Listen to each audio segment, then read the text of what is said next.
Well, good morning again. It's been a good day so far. Victor has already preached the sermon that we really need to hear by being baptized. So encouraging to see that. So we're continuing our study of Proverbs in the topical portion today, talking about wisdom and relationships. And if you've read any in the Proverbs, you know, in some ways it describes the good life, how life should be lived and enjoyed, the kinds of rules, principles that can help us simply to make good choices that lead to good relationships, good outcomes. And the Lord wants those things for us. And something that at least has become more clear to me, I trust has been clear to you, is that first is that this is not so much about what we know. That is, it's not so much about having information. It is highly relational. Wisdom is relational. We live out wisdom in a relationship with God and with other people. But also, a healthy relationship depends on God's wisdom. We've seen it before. We're all depending on some kind of wisdom, right? We're guided by something. And what Proverbs sets before us is how God's wisdom looks in relationship to himself as well as to those with whom we relate. So we'll talk about 4 kinds of relationships today. We'll talk about friends and neighbors. We'll talk about marriage, and we'll talk about parenting. I won't ask you to raise your hand to ask if you have any friends. I trust you can think of at least one. You might do better in the neighbor categories, like, okay, nobody likes me, but there are people who are at least close to me. But so friends are so valuable and important. They represent that level of relationship that's not the closest, like immediate family, nor is it the most distant, people that we are acquainted with and see, but don't feel a direct responsibility for day by day. And that level of relationship has really faced a challenge, especially in the last 2 or 3 years with COVID, right? Because, I mean, the people you're close to, you stay close to. I mean, even if after, a couple of years of lockdown, thinking we could venture out of the house, we could actually talk to somebody else. But, and then the distance relationships, because you don't see those people, they tend to remain distant. And so it's that group in the middle that tends to suffer the most by the challenges brought on by COVID, by the separation required. And it seems like in its place, what has happened is we replace the face-to-face and the personal relationships with screen time, whether that's maybe Zoom and FaceTime. All that's good. I thank God for that, because it lets us stay in good touch with our kids a lot better than we were able to stay in touch with our families when we first moved over here. So we thank God for that, but at the same time, that can be an escape. Or maybe it's not the communication type things. It's just the alone. It's the Netflix and Hulu and all the other streaming services that are available that keep you isolated. And add to that a layer of maybe social media, where what you find when you look at that is what we'll call faction friendships. That is, these are people whose alignment is political or on some opinion, some social issue. And you'll either encounter people who agree with you or disagree with you, and either one is likely not to open your mind to anything. It's likely to drive you deeper into what you already think. And so it's good to have information, and yet at the same time, what it looks like is we are more connected than ever, at least we think we are, and yet we're more isolated than ever. Loneliness is a greater problem now than ever before. And it's a strange paradox, and it's an irony, right? So from Proverbs, I want us to see, as we think about friends, 3 ways that friends bless each other. So as we hear this, think about how you have friends who have blessed you in this way, and perhaps how you have blessed friends in this way, or could be a blessing. Think of friends in need that you could bless in this way. So the first thing is that friends help in time of need.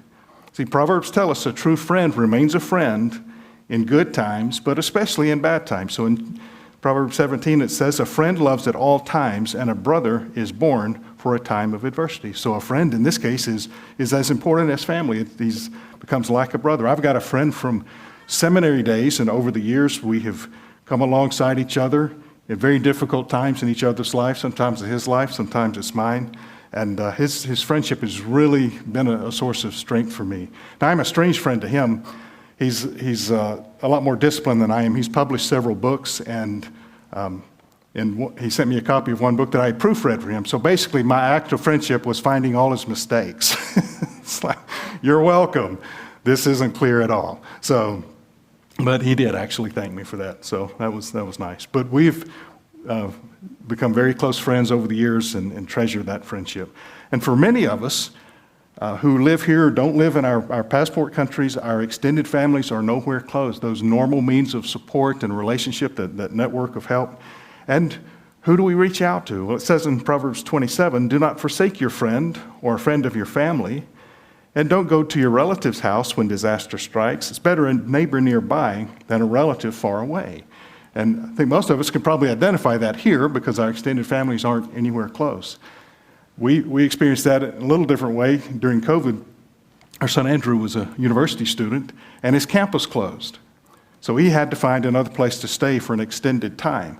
And his first thought, because he was not far from my family, was he'll contact Dad's family. Unfortunately, my mother was in a high risk for COVID because of her age. My sisters were taking care of her, so they couldn't risk exposure to him. This is before any vaccines were available. And so what to do? Well, thankfully, there have been 4 friends that just opened their homes to him. Even though they didn't know him, they knew me and opened their homes. And it's not that there have been 4 because he was such a terrible tenant. It's just different circumstances required a change. And he's staying with one of those now as he prepares for marriage. But it's such a blessing to know that, yeah, my family, the desire was to help, but they couldn't. But I had friends in that town who are able to help. Friends do that. They step in, especially in time of need. A third thing friends do for us, or is this second thing? Second thing, friends provide trustworthy counsel.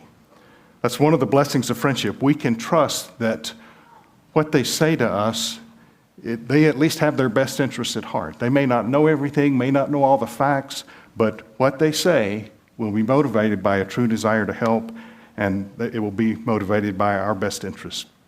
So we find in Proverbs 27, verse 9, perfume and incense bring joy to the heart, and the pleasantness of a friend springs from their heartfelt advice.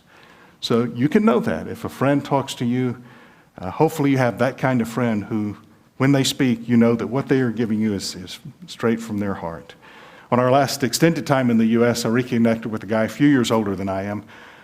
That's maybe hard for you to imagine, but there are a few people still living that are older than I am.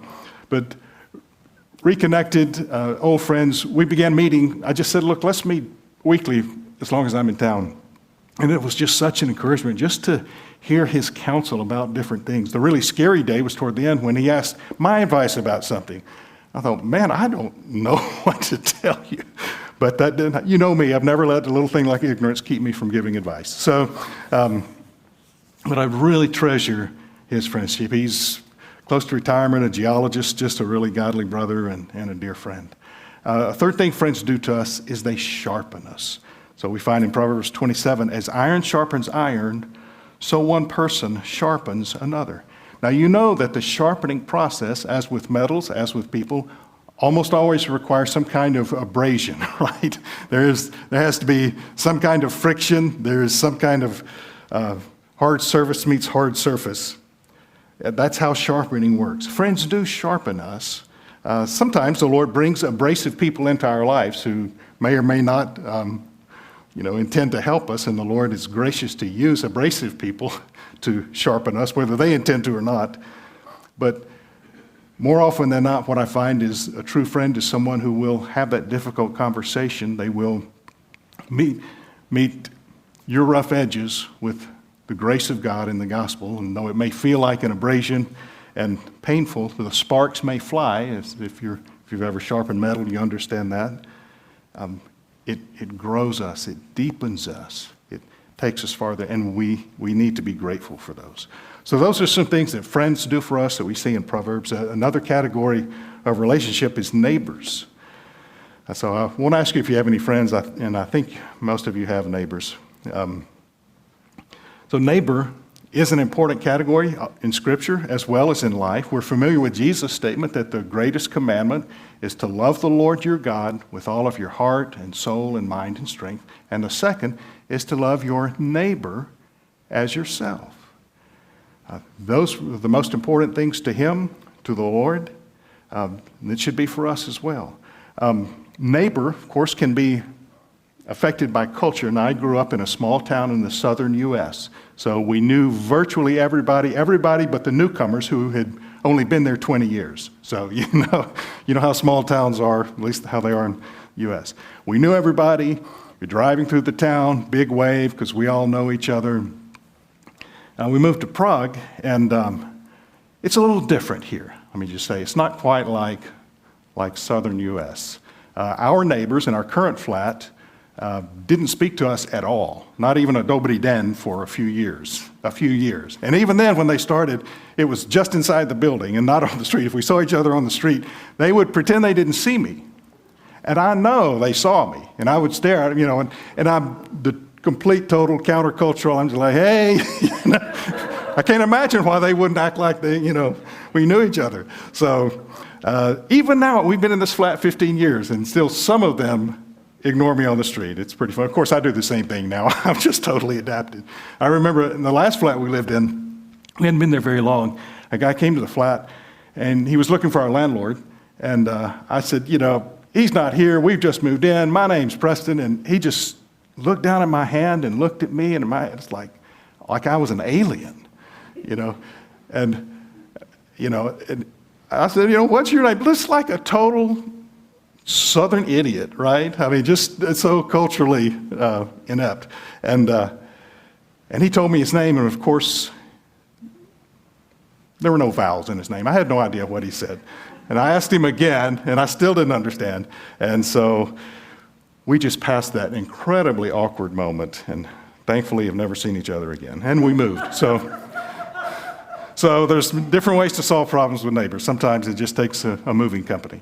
So how do we define neighbor? Who is a neighbor? Of course, those were questions, focus of some of the parables Jesus taught, especially the parable of the Good Samaritan. It seems like we could say a neighbor is anybody within reach of a good deed, okay? There's a need, and it's within reach. It's a neighbor that I potentially might be the one to meet. And it's interesting that the last two of the 10 Commandments deal with the neighbor. We're not to bear false witness against neighbor, and we're not to covet anything that our neighbor has. So the neighbor relationship, it's important to the Lord, it's important to us. So here are some things that the Proverbs tell us about relating to neighbors. First is we should do good to your neighbor, or you should do good to your neighbor. I'll do good to my neighbor. Do good. Don't know what that means. You can work out the specifics.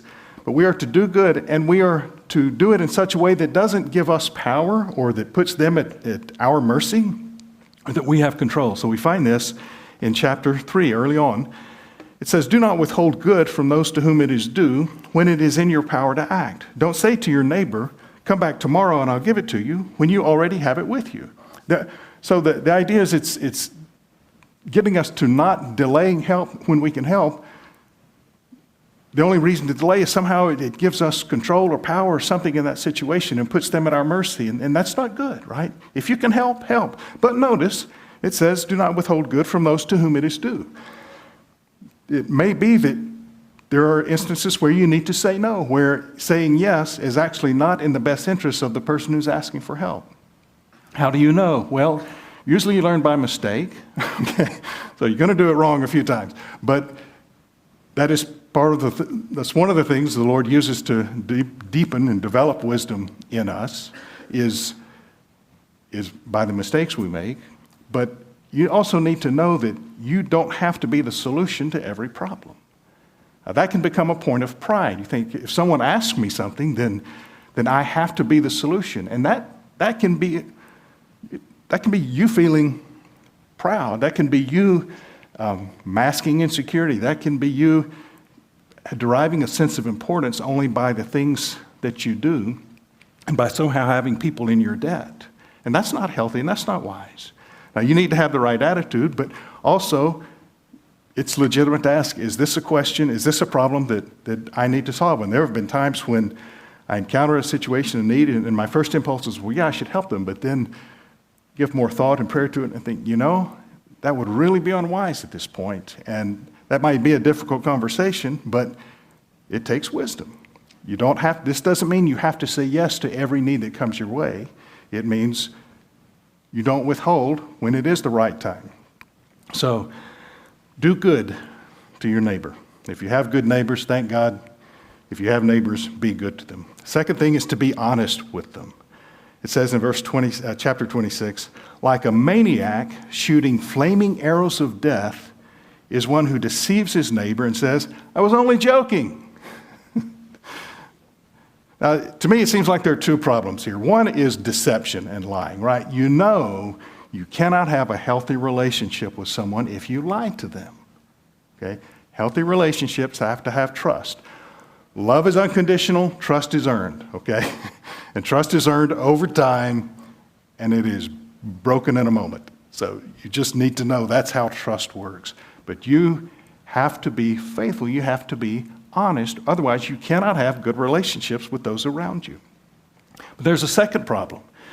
Here you are, you've somehow deceived your neighbor and you're caught in it, and your solution is to say, oh, joke's on you.